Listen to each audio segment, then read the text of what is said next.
The legend of King Arthur serves as an excellent example of the hero's journey. The hero's journey, also referred to as the monomyth, contains specific elements within the story. There are 12 elements, however, not all may be present for the story to be classified within this archetype.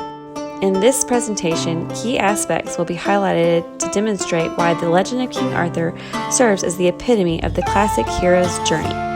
Our hero's journey begins with Arthur living an ordinary life as a squire amongst the townspeople. Ordinary living is an element of the hero's journey. Arthur is asked to fetch a sword for his foster brother Sir Kay. He sees a sword stuck in the stone and thinks to himself that he will borrow the sword, not realizing that the sword is a test.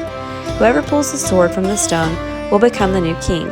Arthur easily pulls the sword, known as Excalibur, from the rock. This act is his call to adventure, the second element of the hero's journey. Excalibur serves as the element of receiving the talisman. As Arthur begins his journey and is to be crowned king, he meets his mentor Merlin.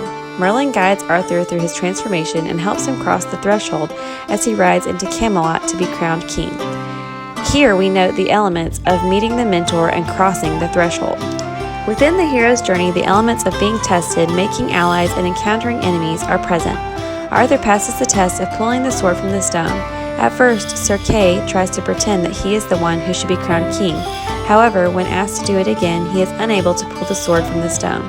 He then admits it was Arthur that pulled the sword from the stone, and he is the one to be crowned king. The knights and the townspeople ask for proof, so Arthur once again pulls the sword from the stone, thus passing the test. Along the journey, Arthur trusts many allies such as Sir Lancelot, Merlin, Guinevere, his wife, the Knights of the Round Table, the Lady of the Lake, and Excalibur. He also encounters his enemy, Sir Mordred, who takes Arthur's life in the end. Next, we have the element of the ordeal. King Arthur and Mordred meet to sign a peace treaty. While the two armies are face to face on the battlefield, a snake comes out of the bushes at one of the soldiers. The soldier pulls his sword to defend himself against the snake. However, King Arthur and Mordred mistaken the sword being drawn as a sign to go into battle. King Arthur stabs Mordred in the heart during this battle, but in Mordred's last breath, he fatally wounds King Arthur. Lastly, the hero's elements of the road back and the resurrection take place at the end of the tale. After King Arthur is injured in battle and his knights carry him to the Lady of the Lake, there they place King Arthur in a boat with Excalibur his sword and return both to the Lady of the Lake. Much later, Merlin revives King Arthur. Excalibur plays a key role in the resurrection.